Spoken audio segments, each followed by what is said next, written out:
Swastiastu, Namo Buddhaya, salam kebajikan, salam. Jadi terima kasih kepada rekan-rekan wartawan-wartawati yang telah berkenan hadir konferensi pers Mahkamah Agung mengenai putusan peninjauan kembali para terpidana dalam perkara dengan korban Muhammad Rizki dan Pina yang terkenal dengan terhadap permohonan peninjauan kembali terpidana dalam perkara Pina Cirebon dapat disampaikan hal-hal seperti berikut. Yang pertama, berdasarkan data dari Register Perkara Kepaniteraan Tindak Pidana Umum Mahkamah Agung, terpidana dalam perkara Pina Cirebon yang telah mengajukan permohonan PK dan terregister sebagai berikut. A. Nomor 198 PK /PIT/2024 atas nama terpidana 1 Ripaldi Adityo Wardana alias Ucil bin Asep Kusnadi dan terpidana 2 Eko Ramadhani alias Oblak bin Kosin. B. Nomor 199 PK /PIT/2024 atas nama terpidana 1 Hadi Saputro alias Bulang bin Kasana, terpidana 2 Eka Sandi alias Tiul bin Muram, terpidana 3 Jaya alias Kliwon bin Sabdul, terpidana 4 Supriyanto alias Kasdul bin Sutiadi, terpidana 5 Sudirman bin Suratno. C. Nomor 1688 PK /PIT/SUS/2024 atas nama terpidana anak. Susunan majelis atas perkara tersebut adalah: A.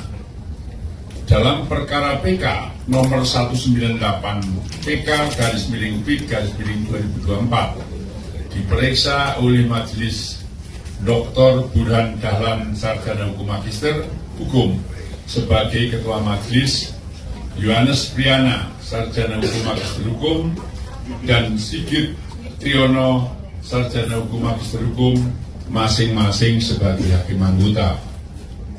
B. Perkara nomor 199 PK /PIT/2024 diperiksa oleh Majelis Dr. Burhan Dahlan Sarjana Hukum Magister Hukum sebagai Ketua Majelis, Jupriyadi Sarjana Hukum M.Hum Humanira, dan Sigit Triono Sarjana Hukum Magister Hukum. Sedangkan perkara nomor 1688 PK /PIT/SUS/2024 dengan terpidana anak diperiksa oleh Hakim Tunggal Dr. Haji Brim Haryadi Sarjana Hukum Magister Hukum. 3. Permohonan PK para terpidana sesuai ketentuan pasal 263 ayat 2 KUHP diajukan dengan alasan sebagai berikut. A. Adanya novum atau keadaan baru yang menentukan apabila diajukan pada saat persidangan maka dapat membuat terang duduk perkara sehingga yudek juris dan yudek fakti dapat memutus sebaliknya. B. Terdapat kekilapan atau kekeliruan hakim dalam memutus perkara para pemohon dan terpidana.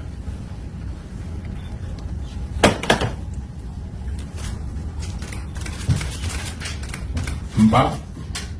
Berdasarkan keputusan Ketua Mahkamah Agung Republik Indonesia nomor 119-KMA-SK-7-2013 tentang penetapan Hari Musyawarah dan ucapan pada Mahkamah Agung Republik Indonesia, maka telah dilaksanakan musyawarah dan pembacaan putusan pada hari Senin tanggal 16 Desember 2024 dengan putusan yang pada pokoknya menolak permohonan peninjauan kembali para terpidana. 5. Pertimbangan majelis hakim dalam menolak permohonan PK tersebut antara lain tidak terdapat kekhilafan yudik fakti dan yudik juris dalam mengadili para terpidana, dan bukti baru atau nopum yang diajukan oleh terpidana bukan merupakan bukti baru sebagaimana ditentukan dalam pasal 263 ayat 2 huruf A KUHP. Dengan ditolaknya permohonan PK para terpidana tersebut, maka putusan yang dimohonkan PK tetap berlaku. Kepanitraan Pidana Umum Mahkamah Agung setelah perkara diminutasi akan segera menyelesaikan proses arbitrasi perkara para terpidana dan setelahnya akan mengirimkan kembali kepada pengadilan pengaju, dalam hal ini Pengadilan Negeri Cirebon, dan kepada masyarakat dapat mendapatkan salinan putusan dengan cara mendownload di direktori putusan Mahkamah Agung. Jadi demikian ya perkara Pina Cirebon tadi sudah diputus oleh majelis hakim dan hakim tunggal untuk perkara anak yang pada ya, saya kaget ya atas putusan PK 7 terpidana dan 1 mantan terpidana hari ini 16 Desember 2024, di mana amar putusan PK itu menolak PK para terpidana. Nah, kemudian saya memperhatikan penjelasan dari pejabat Mahkamah Agung yang menerangkan bahwa penolakan PK dikarenakan Majelis Hakim PK tidak menemukan kekeliruan hakim pada tingkat judak fakti. Arti judak fakti itu pada tingkat pengadilan tingkat pertama, maupun judak juris. Judak juris itu artinya pada tingkat banding dan tingkat kasasi. Ya, tidak menemukan kekeliruan hakim dan kehilapan sehingga ya, menolak PK-nya. Kemudian yang kedua, yang diajukan menurut penjelasan pejabat Mahkamah Agung itu bukanlah bukti baru sebagaimana yang diatur di dalam pasal 263 ya, ayat 2 KUHP. Nah, saya akan komentari begini. Ya. Pertama mengenai bukti baru. Ya. Kalau bukti baru, kalau saya perhatikan, ya, ada sebenarnya bukti baru ya sebagaimana atau sesuai yang diatur dalam pasal 263 ayat 2 KUHP. Apa? Yaitu para saksi yang dihadirkan di PK pada pemeriksaan PK di Cirebon, di mana saksi itu menerangkan bahwa pada saat kejadian mereka bersama para terpidana pada saat kejadian, ya. Dan saksi-saksi itu tidak ada di dalam putusan pengadilan atas nama 8 terpidana. Siapa contohnya? Contohnya adalah Agung, ya, Agung yang memakai motor mau mengantarkan sayur. Itu saya amati di putusan 8 terpidana tidak ada, itu salah satu contohnya, ya. Jadi dalam nopum ini ada sebenarnya nopum yang sebagaimana dimaksud dalam pasal 263 KUHP, yaitu bukti baru. Kan bukti baru itu bisa surat, bisa orang saksi kan. Ya, ini bukti baru, alat bukti. Saksi pun bisa. Nah, tetapi kalau itu tidak dijadikan, ya, tidak dianggap sebagai nopum yang benar-benar baru, ya. Tapi kalau itu dianggap bukan nopum, ya, saya tidak tahu pikiran Hakim Agung PK ini bagaimana. Ya. Kemudian yang kedua, kekeliruan hakim. Katanya tidak ada kekeliruan hakim atau kehilapan yang nyata. Lah, saya mengamati putusan 8 terpidana itu dari mulai CCTV yang tidak dibuka, walaupun Dodi Irwanto dan Bubun Gumilar mengecek CCTV di lokasi kejadian namun belum dibuka. Ini jelas janggal. Artinya tidak ada alat bukti dari CCTV itu mengarah kepada bahwa para terpidana itu melakukan tindak pidana. Kemudian yang kedua, 6 handphone yang disita, salah satunya handphonenya Pina, itu tidak dibuka. Lalu kalau tidak dibuka untuk membuktikan apa?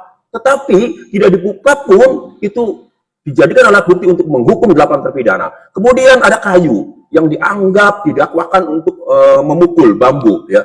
Semua para terpidana tidak merasa tidak melakukan dengan bambu itu. Nah, kemudian saksi-saksi yang dihadirkan juga tidak ada yang melihat menggunakan bambu, tapi tetap itu digunakan sebagai alat bukti untuk menghukum, padahal tidak dilakukan sidik jari. Itu bambu tangan siapa yang nempel. Kemudian sperma yang ditemukan di vagina Tina, tidak dilakukan lab atau tes DNA.